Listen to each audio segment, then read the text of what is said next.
Tá vendo? Mais para usar num restaurante, né? Ah, tá aqui. Em público. Tá. Bota aqui. É um relógio aí grava. E tá gravando o tempo todo. Uma reunião. Esse teu lindo que você tá usando, não, né? Não, isso não. Isso é meu mesmo.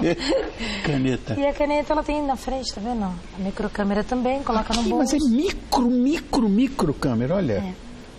Que coisa, gente. Imperceptível, né? Não tem como... Como é que você compra isso? É importado? Às vezes você compra na internet, no site, alguns a gente monta, depende. Nem boné a gente que monta. Ah, é? Sim. Meu Deus do céu! Agora, eu já ouvi falar, Daniela, que tive que estudar um pouco a vida de vocês. Também sou detetive, na página 2. Você é considerada a rainha do divórcio. De onde vem esse apelido?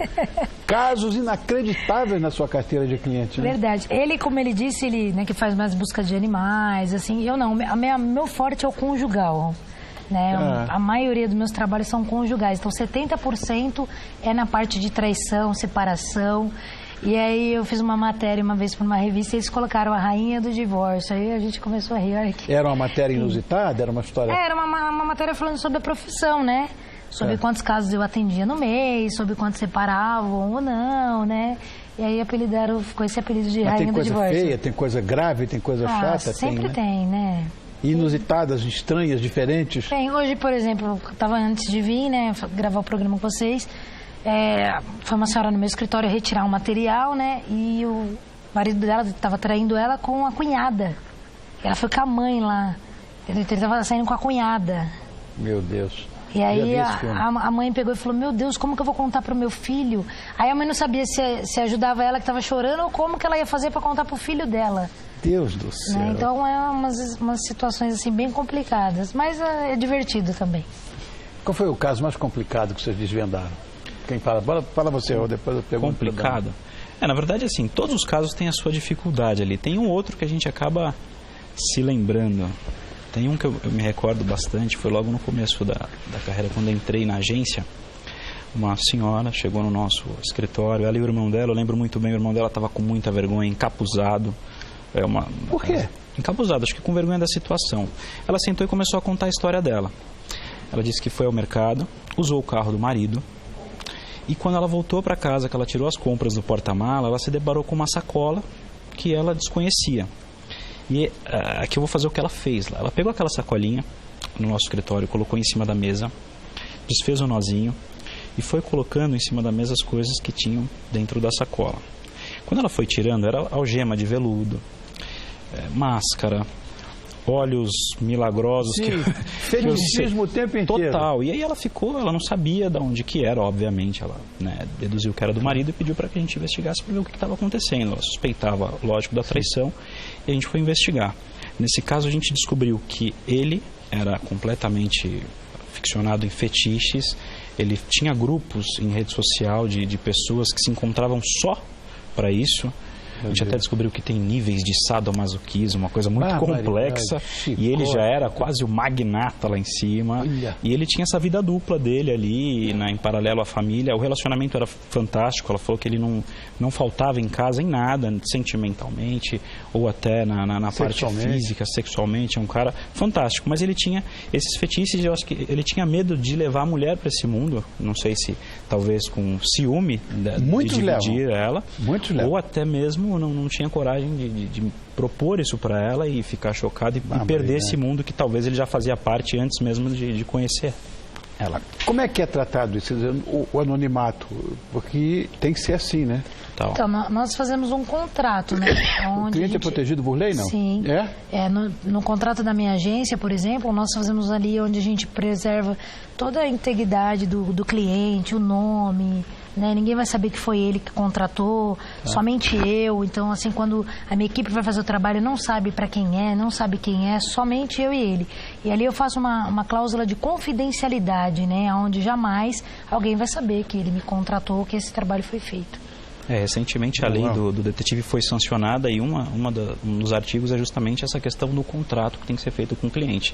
E a cláusula do sigilo, ela é evidente, sempre tem que ter para proteger o mesmo, né? Bom, todo seu já voltou e que bom que você ficou de olho em todo seu, porque nós vamos continuar na cola dessa dupla de detetives aqui que sabem tudo. Ela é 007 de saias, 007 on skirts, e ele o Ace Ventura brasileiro, Daniele Martins e Raul Rocha. Bom, eu fiquei sabendo que o Senado, presta atenção no que eu vou dizer, se é mito ou se é verdade, que o Senado também está na cola de vocês. E que aprovou em março, né, o projeto que regulamenta a atividade de coleta de dados e informações de interesse privado. Esse é o nome. Como é que você está recebendo essa notícia? Na verdade, essa é a regulamentação do você havia falado antes. Da profissão, exato. Agora ela foi aprovada para que ficasse de uma forma mais limpa, né? Para que colocasse em pratos limpos ali o que o detetive pode e o que o detetive não pode fazer, até para que talvez se controlasse aí quem não age de forma legal, né? De forma... Existe algum trabalho que vocês já recusaram, ou melhor, que recusariam se fossem contratados? Então, eu nunca recusei nenhum trabalho, mas eu já tive problema da cliente não me falar a verdade. E aí eu abandonar o trabalho na metade e não fazer mais. Tá. Por exemplo, ela me contratou, o marido dela era traficante. Né? Então, mas não era aquele traficante que ficava passando um pouquinho de droga aqui. Não, não pesado, era, barra pesada. Em quantias grandes, ia para lugares longes. Né? E aí quando a gente descobriu, aí eu fiquei muito chateada, liguei para ela, assim, falei um monte, falei, você tinha que ter me avisado, você colocou minha vida, a vida da minha equipe em risco. Claro. Né? Já pensou se ele, sei lá, por alguma coisa percebe ou já anda esperto, porque já está fazendo alguma coisa ilícita, né? Aí eu parei o trabalho e não fiz mais, mas assim, perigoso isso, Dani. De recusar, nunca tive problema com isso, perigoso, não. Mas se fosse um caso desse que te apresentasse, você recusaria na hora? Na hora, com certeza. No setor empresarial, na verdade, a gente acaba recusando sim. As empresas que procuram nossa empresa normalmente passam por uma avaliação.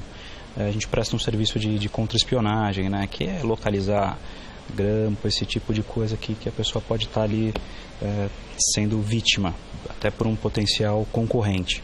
Então a gente avalia essa empresa e vê se essa empresa não está tendo nenhum problema na justiça, para que a gente não entre em conflito com o trabalho que a polícia possa estar fazendo. Claro, então, esse tipo de cliente a gente acaba recusando sim, para que a gente não tenha um problema, né, futuro com a polícia. Claro, que o que tem de... Como é que você chama? Tem um artigo... 171, é isso? É esse o nome do artigo? Entendi, 171. Nem sempre eles falam a verdade, tá? Às vezes ele senta lá, conta uma história pra você, e você vai fazendo o trabalho. Aí com o tempo você vai vendo que nem... Perdão. Que nem tudo aquilo era verdade. Aí você vai vendo, então quer dizer que assim... Eu lembro de um caso de um rapaz que procurou a nossa agência. Ele queria investigar a esposa dele, né? E aí ele começou a passar o perfil dela.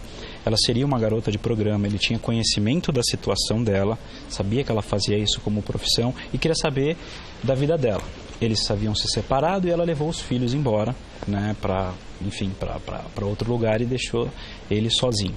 A gente teve que pedir para um agente nosso ir até o lugar que ela, né, atendia. E o nosso agente acabou conversando com ela. O lugar que ela atendia? Isso foi uma coisa complicada. Ele deu uma desculpa, né, falou que estava ruim o relacionamento, e elas acabam, né, conversando, isso para elas é muito importante. E ela começou a abrir a vida dela.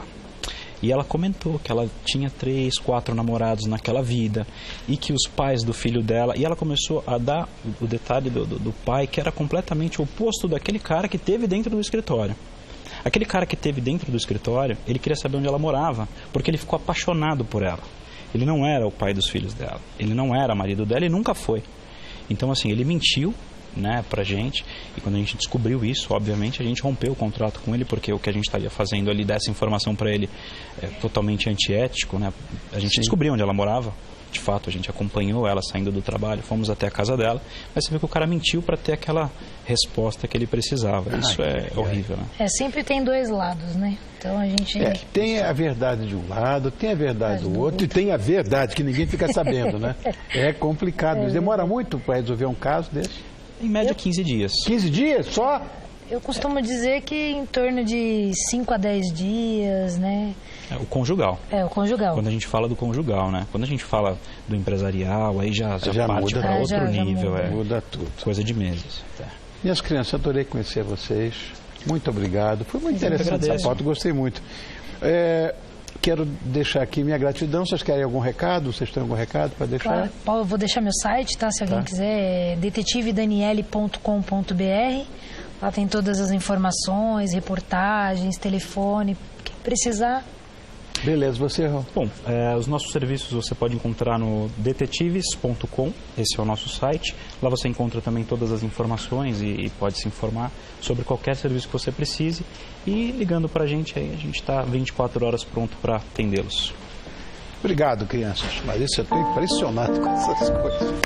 Impressionado com isso. Meu Deus do céu.